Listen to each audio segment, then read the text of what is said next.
வணக்கம். இந்த program record பண்ணும்போது மார்க்கெட் 238 பாயிண்ட்ஸ் ப்ளஸ்ல இருந்துச்சு.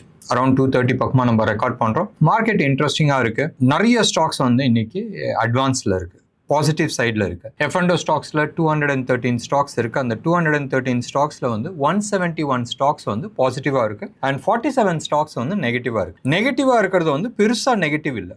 அந்த நெகட்டிவாக இருக்கிறதுல மேஜராக நெகட்டிவாக இருக்கிறது கேபிட்டல் கூட்ஸ்லையும் மெட்டல் செக்டார்ஸ்லையும் தான் இருக்குது. கேபிட்டல் கூட்ஸில் பாலி கேப் உங்களுக்கு தெரியும் என்ன ஒரு ரேலி போட்டிருக்குந்துச்சு. பிஇஎல் அதுவும் super duper rally. Cummins India and இந்த சைடு நீங்கள் எடுத்துக்கிட்டீங்கன்னு சொன்னால் என்எம்டிசி, வேதாந்தா நேற்று ஒரு அனௌன்ஸ்மெண்ட் போட்டிருந்தாங்க.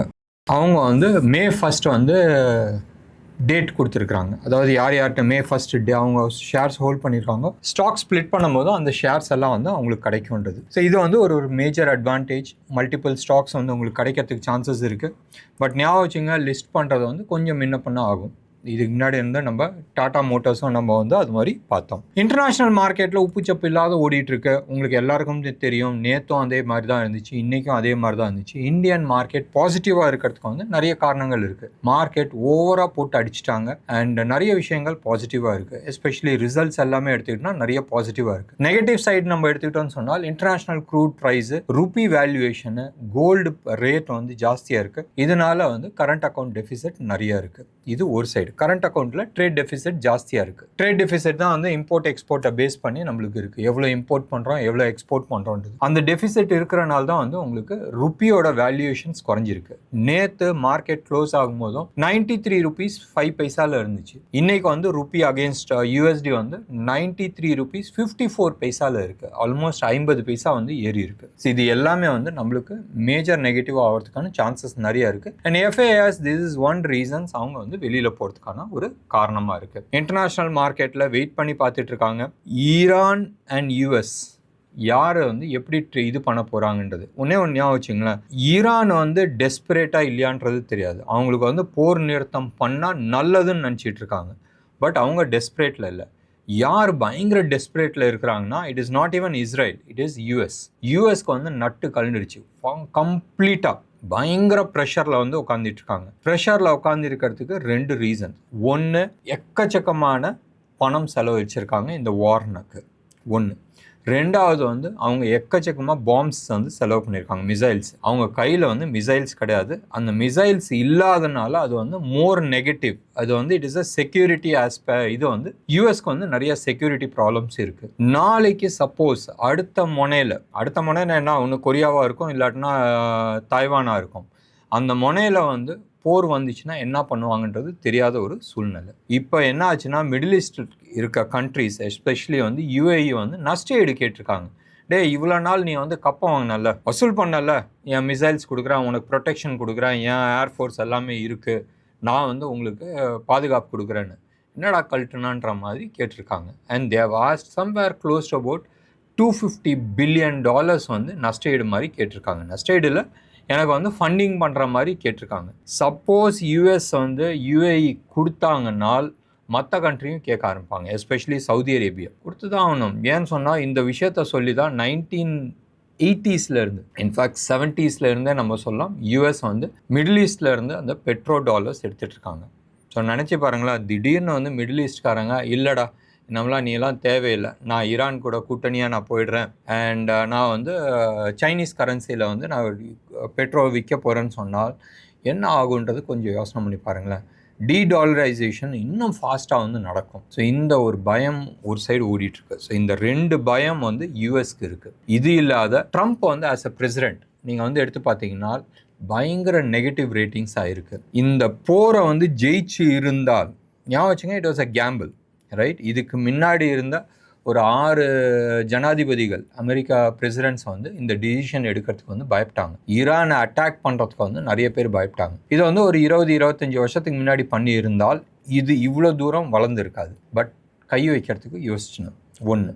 ரெண்டாவது, இப்போ ட்ரம்ப் கை வச்சார். சப்போஸ் அவர் ஜெயிச்சு இருந்தால், ஈரானை ஒரு மாதிரி ஜெயிச்சு இருந்தால் பெரிய வெற்றி. அதாவது அமெரிக்காவோட தலையெழுத்தே மாறி இருக்கும். அடுத்த ஒரு 50-60 வருஷத்துக்கு யூஎஸோட ஸ்டேட்டஸ் வுட் ஹவ் சேஞ்ச். நீங்கள் எடுத்து பாருங்களேன், இந்த சைடு ரஷ்யா இருக்குது. ரஷ்யா 1998 யூஎஸ்எஸ்ஆர் உடஞ்சதுக்கு அப்புறமா ரஷ்யா மோர் ஆஃப் தனியாக இருந்துச்சு. யூஎஸ் வந்து லாஸ்ட் 30 இயர்ஸாக மொனோபுலியாக நான் தாண்டா ராஜான்ற லெவலில் வந்து விளாண்டுட்டு இருந்தாங்க.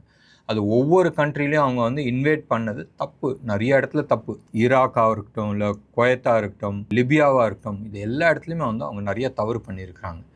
அண்ட் பட் நியாயம் பண்ணுறாங்க. எப்பயுமே வந்து யார் ஜெயிக்கிறாங்களோ அவங்க தான் வந்து நியாயம். நினச்சி பாருங்களேன், செகண்ட் வேர்ல்டு வாரில் ஹிட்லர் ஜெயிச்சிருந்தால் அமெரிக்காவை வில்லன் ஆக்கியிருப்பாங்க. அண்ட் மற்ற கண்ட்ரியெல்லாம் வில்லன் ஆக்கிட்டு அவங்க வந்து பெரிய ஹீரோ மாதிரி காட்டியிருப்பாங்க. Is a nature, right? இதை தான் வந்து இப்போதைக்கு இங்கே நடந்துகிட்ருக்கு.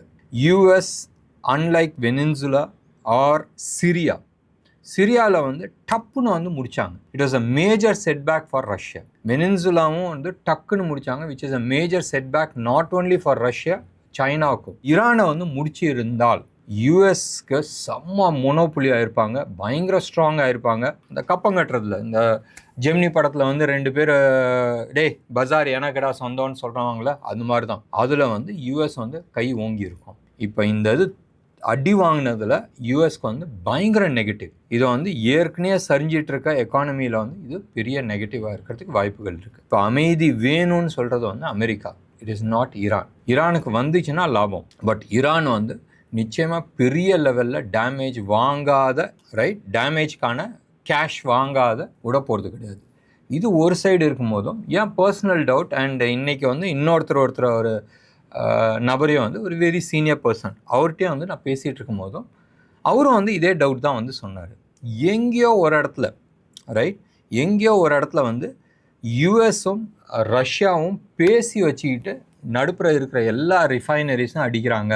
ஸோ தட் ஆயில் ப்ரைஸ் ஹையாக இருக்கட்டும், நீயே சம்பாரிச்சிக்க நானும் சம்பாரிச்சிக்கின்ற மாதிரி ஒரு பேச்சு ஓடிட்டுருக்குன்றது ஒரு கேள்வி. இப்போ ஒரு 1 ஹவருக்கு முன்னாடி வந்து ஒரு நியூஸ் வந்துச்சு தட் யுக்ரைன் வந்து ரஷ்யாவில் இருக்கிற ஒரு மேஜர் ஆயில் ரிஃபைனரியை வந்து அடிச்சிட்டாங்க.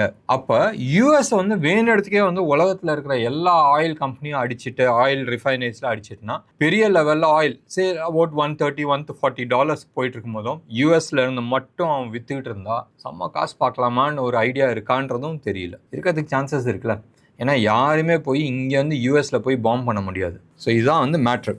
எனிவே, இன்னைக்கு வந்து மார்க்கெட்டில் வந்து பேசுறதுக்கு எதுவும் பெருசாக இல்லை. நிறைய ஸ்டாக்ஸ் நேற்றே வந்து நான் சொன்னேன், அரௌண்ட் 70-80 ஸ்டாக்ஸ் வந்து நிறைய பை ஜோனில் இருக்குதுன்னு நான் சொல்லியிருந்தேன்.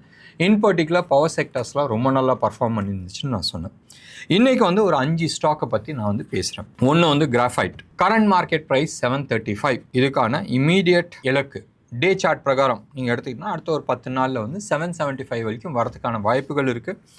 அண்ட் அடுத்த ஒரு 2 மாதம்னு வச்சிங்களேன், 2-3 மாதத்தில் எடுத்திங்கன்னா 990 வரைக்கும் வரதுக்கான சான்சஸ் இருக்குது. நீங்கள் வந்து ப்ராக்டிஸ் பண்ணுறீங்க, டெக்னிக்கல் அனாலிசிஸ் பண்ணுறீங்கன்னு சொன்னால் ஃபஸ்ட்டு டார்கெட் வந்து நம்ம கொடுத்தது based on day chart, second இது வந்து வீக்லி சார்ட் வச்சு நம்ம கொடுத்தோம். ஞாபகம் வச்சுங்க, நான் சிபி ரிஜிஸ்டர்ட் அட்வைசர் கிடையாது.